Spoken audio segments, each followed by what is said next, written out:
Kronologi Mua dianiaya keluarga pengantin di Sukabumi saat tagih utang biaya rias Rp. 8,4 juta. Beredar di media sosial sebuah video yang memperlihatkan aksi keluarga pengantin di Kabupaten Sukabumi, Jawa Barat aniaya tukang rias lantaran tak terima ditagih utang. Peristiwa penganiayaan ini terjadi di Jalan Ciau Pasir, Kelurahan Cisaru, Kecamatan Cikole, Kota Sukabumi, Minggu, tanggal 10 Maret tahun 2024 malam. Korban diketahui bernama Fikri Firdaus, 31 tahun, asal desa Cikaret, Kecamatan Kebon Pedes. Peristiwa ini viral diunggah Instagram @lambe_turah, yang memperlihatkan korban dianiaya saat mendatangi kediaman pengantin pria. Padahal kedatangan Fikri menagih sisa pembayaran sewa rias pernikahan senilai 8,4 juta rupiah. Bahkan DH, terduga pelaku yang merupakan orang tua pengantin pria, sempat menakut-nakutinya dengan senjata tajam.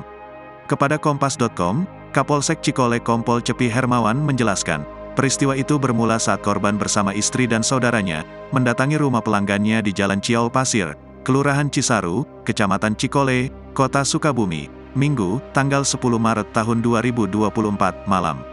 Fikri hendak menagih uang sisa utang rias pengantin sebesar 8,4 juta rupiah. Namun, DH, orang tua pengantin, malah menganiaya Fikri dan sempat diancam pakai golok. Akibat kejadian itu, Fikri mengalami luka di kepala usai dipukul pakai gelas dan langsung dibawa ke RSUD R. Syamsuddin SH untuk dirawat. Sementara, DH pelaku kabur usai peristiwa itu. Cepi mengatakan, pihaknya hingga saat ini sedang melakukan penyelidikan. Peristiwa ini pun sontak menyita perhatian publik hingga tuai beragam komentar warganet. Download Tribun X sekarang, menghadirkan lokal menjadi Indonesia.